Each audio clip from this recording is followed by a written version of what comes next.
No, we have a very interesting and indeed a very exciting item coming up for you next. This is an interview regarding the Lee Valley.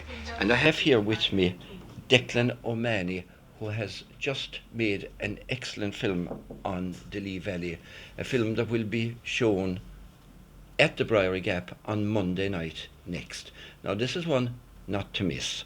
Just have a listen to what Declan has to say about his film on the Lee Valley. Declan, first of all, welcome to local television. Thank you very much indeed. I understand that you're the director and the producer and the financier of this film.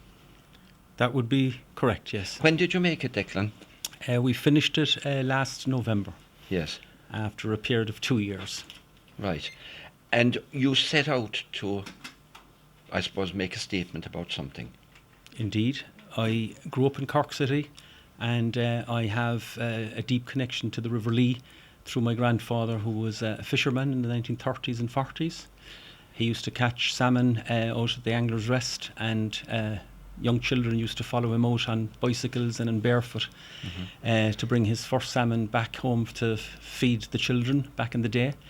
And I grew up listening to those stories, and every time I passed the Angler's Rest on my bicycle or walking, those memories came back, and the natural beauty of the Lee inspired me. I'm an artist, painter.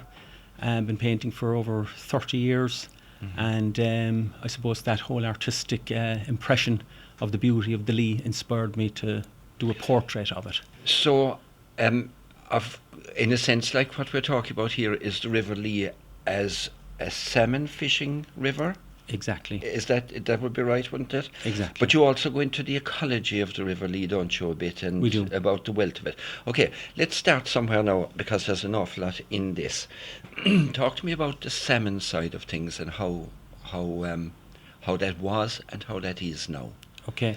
Well, there are two main individuals that are highlighted in the film. Alan Nolan is a salmon angler from Cork City. He has over 30 years experience of salmon angling on the Lee and the lower reaches of the Lee, from the harbour, let's say, to the Inniscarra Dam. And by all accounts, he would be a specialist. And he basically tells the story, or the dilemma really, of the wild Atlantic salmon.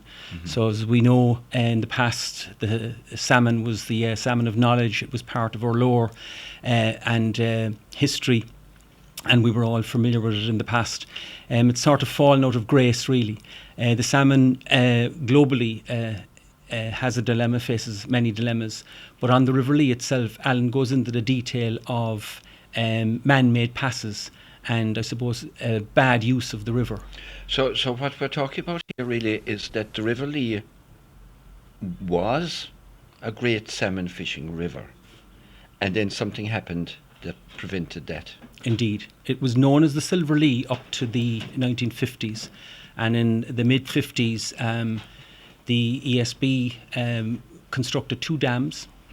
Again, the vast majority of people in the city especially aren't aware that there's a second dam beyond Inniscarra Dam at Carrigan-Druitt, and those dams basically changed the whole course of the river, number one, and of course had a heavy impact on the migration of salmon. Right, so essentially once the dams went in, the salmon couldn't get up. Is that what you're saying? No, there was a Borland Pass, fish pass put in to the dams, and I made inquiries. I heard about this and I made inquiries about it, and it took me quite a long time to actually figure out what is this fish pass business all about. Right. Do they function?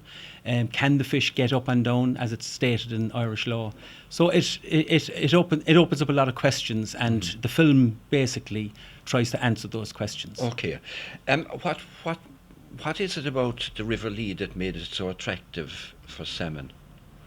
Well, again, something that people don't know about, and I certainly didn't know about the extent of it. And the second part of the film, we interview Kevin Corcoran. He's a local man from Macroom, a fantastic ecologist and biologist by profession.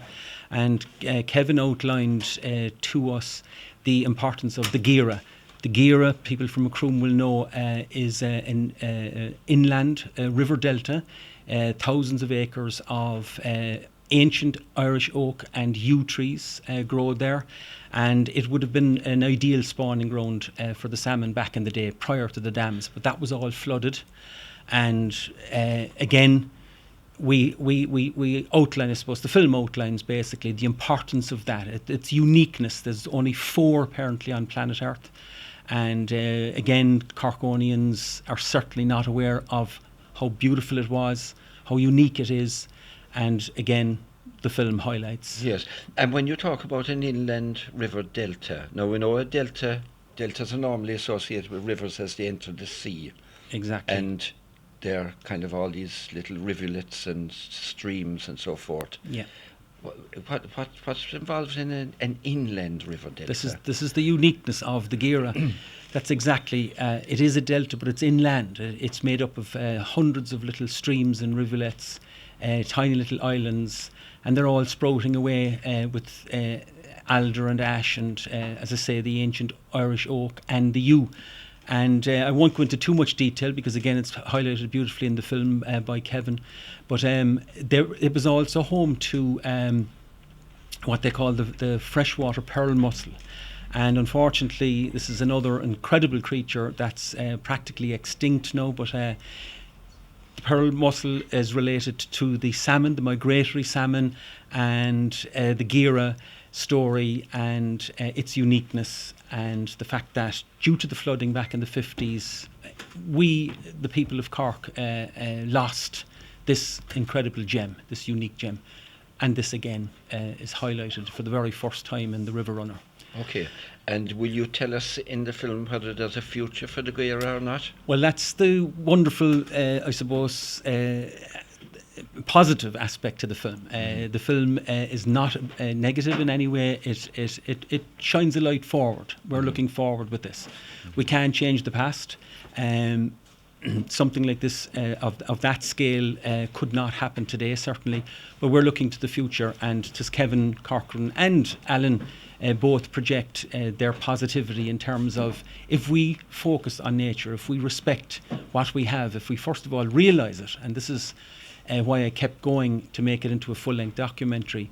I wasn't aware, and I think the awareness that this film brings on the gem that we have in the River Lee will encourage people to look at the river, respect it, respect nature, and who knows, we may encourage people to bring the Gira back to its original state, which again is highlighted in the film. Okay.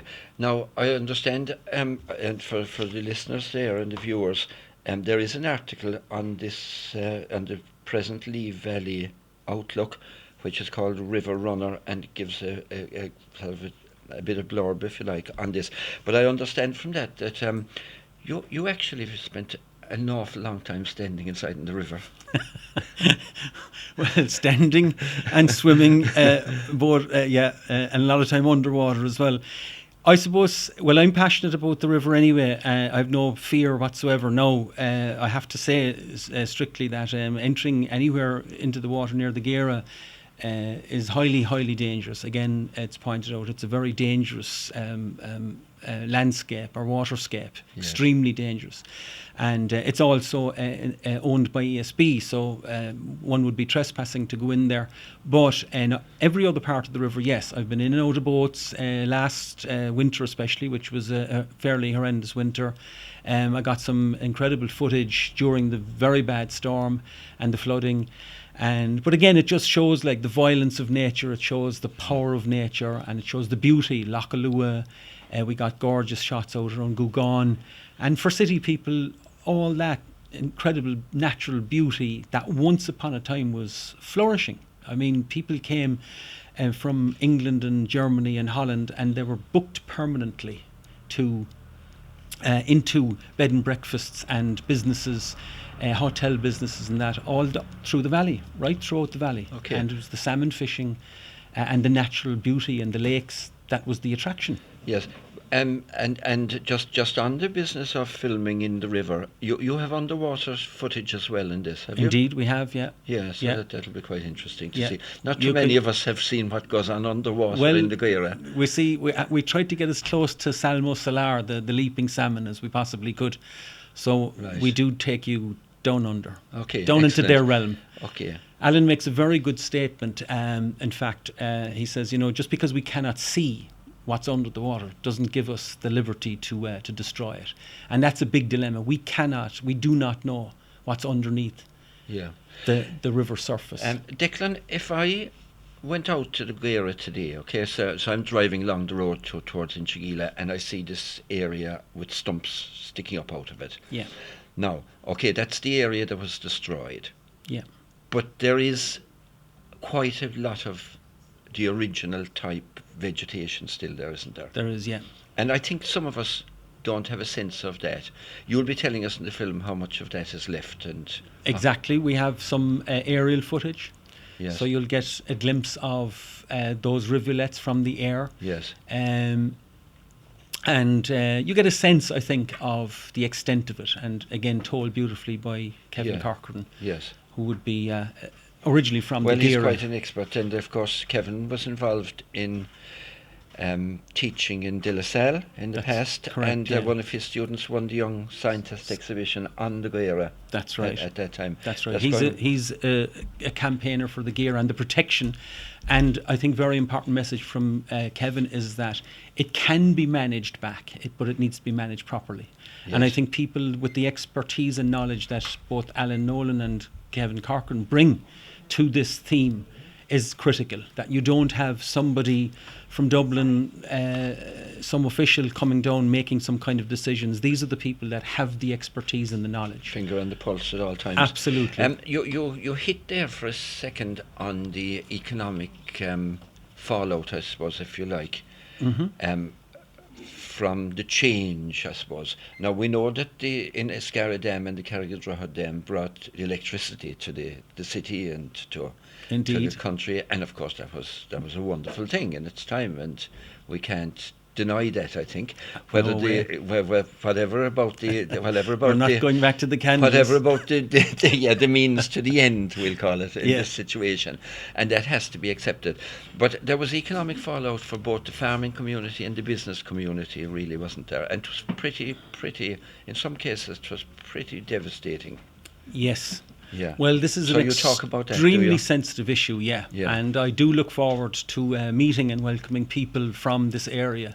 Because as I said, this is part of the untold story of it, really. It hasn't been filmed or documented in this way. Yes. There were 39 farmsteads and homes and a hotel and a bar or a pub issued with compulsory purchase orders back then to allow the flooding to happen. Right. And so we highlight that economic loss, definitely, because the fishing was so big, it was so well known, and there were so many people travelled for the salmon season. Yes. And of course the hotels all the way out from Cronin's out Okay. in Gugan all the way All through things in Shigila. changed for them. There was a huge negative change. It had a Yes. negative impact on business. But is there a way forward? Through the film, at the moment, we have people aboard Foilshire getting on board, Discovery Ireland are getting on board. Okay. Cronin's coaches in Cork are now contributing wonderfully and shining a light and an interest in maybe bringing people out from the city to show them Yes. the actual beauty of the Lee. Declan, you said now this film is on here in the Briery Gap on Monday night next. You're the director, the producer, the cameraman. Well, I have a small team now, and but there are two people really that crafted this film: myself and Barry McCarthy, and we make up MP2 Films. It's a little independent company from Cork, and essentially both Barry and myself crafted the whole film from start to finish. Were yeah. there are there any people who sponsored you that you might like to acknowledge? We are self-financed. Well done, good for you. So. That's The last of the independents. That makes for a change. Okay, so if I go along to that film now next Monday night, I'm going to find answers to things like the extent to which salmon did come up the river pre-dam days. Yeah. The extent to which they may or may not be coming up today. You're going to be answering that for us. You're going to be talking to us about this freshwater Pearl Mussel, which I know absolutely nothing about, I have to confess. Fascinating. You are going to talk to us, of course, about the economic fallout to the Lee Valley, and we're talking about the Lee from Cork City to Gougane-Barry. Yeah? Yes, the entire river is highlighted. Yes. So that people in Cork, both county and city, know exactly What's involved in, where in it all starts, of this. what happens in the middle, and where it flows out to the sea. And it's a human interest story too, because I think you talked to some of the residents that lived there. We do indeed. Yeah, One of the last residents who managed to hold on to their farm, Murphy's, yes, are also highlighted as a very, very lovely story, touching story. Around that, yeah, which will be of huge interest, I'm sure, to local people here. Okay. Is there anything you'd like to add, Declan? Have we covered what you might like to say to people here? An offer from Hollywood wouldn't be too bad. If I could But add that having in. said that, now you were involved in the Joking. film festival in Cork, weren't you? Exactly, I could add that as a little bonus. Yes, we had a sellout show for the River Runner at the most recent Cork Film Festival, which was fantastic. And there were over 250 people attended, and one and all praised and complimented the film afterwards. Okay. Basically, how informative it was, and how beautifully shot it was as well. Excellent. Enthralled at the beauty, the natural beauty that we have, and that is, I suppose, the kernel of it. There are a number of people here that, a small number of people that have campaigned to try and preserve our natural beauty here, and I think that's the focus. That's the positivity going forward. Yeah, and of course there was a culture then, I suppose, that died with the change in some ways. But anyway, we'll go to the film on Monday night, and we'll find out all about that next Monday night. So there we have it. So there we had Declan O'Mahony, who has made this very powerful film. A film of great local interest to us here, and as he said, of great interest. The Cork City people have already flocked to see it. So turn up on Monday night at the Briery Gap, get your ticket on time, and see this and inform yourselves on this great natural asset on our doorstep.